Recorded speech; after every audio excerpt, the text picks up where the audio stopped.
এই কথাটা বলার অবশ্যই কারণ আছে, কিন্তু বলব না ভাই, আমরা মেয়ে মানুষ ধৈর্য ধরে সব সহ্য করতে পারি। বিশেষ করে আমাদের মেয়ে মানুষের জীবনটাই হচ্ছে অদ্ভুত। আমরা সবকিছু জেনে বুঝে চোখের সামনে দেখেও কিন্তু জীবনের সাথে যুদ্ধ করে বেঁচে থাকি। মেয়েরা যখন বিয়ের আগে বাবার বাড়ি থাকে তখন কিন্তু বাবার বাড়ির রাজকন্যা থাকে, হোক সেটা গরিব বাবার ঘরে বা বড়লোক বাবার ঘরে, মেয়েরা কিন্তু সবসময় বাবার বাড়ির রাজকন্যাই হয়ে থাকে। সেই আদরের রাজকন্যাগুলোর বিয়ের পরে জীবনটা পুরোই পাল্টে যায়। নিজের সাথে নিজে যুদ্ধ করতে করতে কিন্তু দিন পার করে দিতে। সো হ্যালো এভরিওয়ান, আসসালামু আলাইকুম। সবার কি অবস্থা, কেমন আছো? আলহামদুলিল্লাহ আমি আছি মোটামুটি। তো আজকে অনেক দিন পরে একটা ব্লগ ভিডিও নিয়ে সারাদিন হচ্ছে আমার মা কি করলো, ভাবিরা কি করলো, আমি কোথায় গেলাম মায়ের সাথে, সেটা নিয়ে একটা ভিডিও বানিয়েছি। এই ভিডিওটা হচ্ছে কয়েকদিন আগের দিনের বিকেল থেকে পরের দিনের সকাল থেকে দুপুর পর্যন্ত কি কি রান্না হলো, কি কি হলো সেটা। আমার ভিডিওর শুরুর একটু পরে দেখতে পাচ্ছ যে পিঠা বানানো হচ্ছে। সেটা হচ্ছে এই ভিডিওটা যেদিন করেছি তার আগের দিনের বিকেলে পিঠা বানিয়ে ভিজিয়ে রেখেছিল, সকালে সেটা দিয়ে নাস্তা করার পরে সকালে হচ্ছে আমার মা চুলাটা সুন্দর করে লেপে নিয়ে নাস্তা করার পরে চুলা লেপার পরে মায়ের সাথে তুলতে গিয়েছিলাম এই যে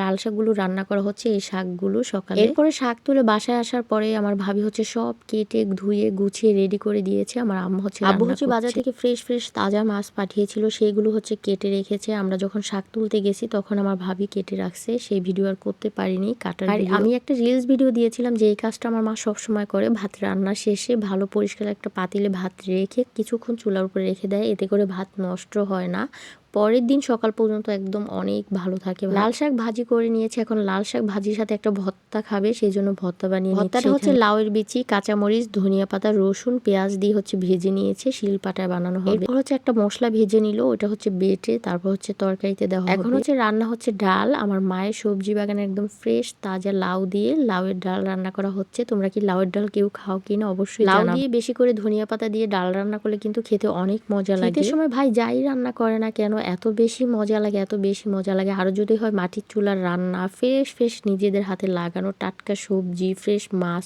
তাহলে তো কোনো কথাই নেই। ভাত, ডাল, শাকভাজি আর হচ্ছে ভর্তা অলরেডি রান্না শেষ। এখন হচ্ছে আব্বু যে সকালে ফ্রেশ তাজা একদম দেশি কই, টাকি, শিং মাছ নিয়ে আসছিল, সেখান থেকে কিছু কই মাছ আর টাকি মাছ নিয়েছে, কড়া করে ভেজে। ভাই এই মাছগুলো কিন্তু একদমই চাষের না, দেশি মাছ, আর এগুলো খেতে এত বেশি মজা হয়েছে। এরকম দেশি ফ্রেশ তাজা মাছ দিয়ে যে কোনো সবজি দিয়ে রান্না করলে কিন্তু শীতের সময় খেতে অনেক বেশি মজা। বিশেষ করে আমার মায়ের হাতের রান্না আমার কাছে এত বেশি মজা লাগে। আমি জানি না সবার মায়ের হাতের রান্নায় কি সবার কাছে এত মজা লাগে কিনা। মা হচ্ছে যাই রান্না করে না কেন তাই এত বেশি মজা লাগে যেটা বলে বোঝাতে পারবো না। প্রথমে এই তো কই মাছগুলো ভেজে নিল, এরপর হচ্ছে টাকি মাছগুলো একদম মোচমোচে করে ভেজে নিয়েছে। এখানে হচ্ছে একটু পেঁয়াজ ভেজে তারপর হচ্ছে হলুদের গুঁড়ো, মরিচের গুঁড়ো আর হচ্ছে লবণ দিয়ে মশলাটা খুব সুন্দর করে কষে এখানে সিম আলু দিয়ে আবার কষে। আজকে হচ্ছে মাছগুলো রান্না হবে সিম আলু আর হচ্ছে টমেটো। আমাদের অঞ্চলে হচ্ছে সব তরকারিতে কাঁচা মশলা বাটা দেওয়া হয়। কিছু কিছু তরকারি আছে যেটাতে হচ্ছে একদম কাঁচা মশলা তনতাজা ফ্রেশ শিলপাটায় বেটে রান্না করে। আবার কিছু কিছু মশলা আছে যেটা হচ্ছে ভেজে তারপর হচ্ছে শিলপাটায় বেটে তরকারিতে দেওয়া হয়, এটাকে বলে শাক বাটা আমাদের এলাকায়। তোমাদের কারো এলাকাতে চিনো কিনা অবশ্যই কমেন্ট করে জানাও। এই যে মশলা হচ্ছে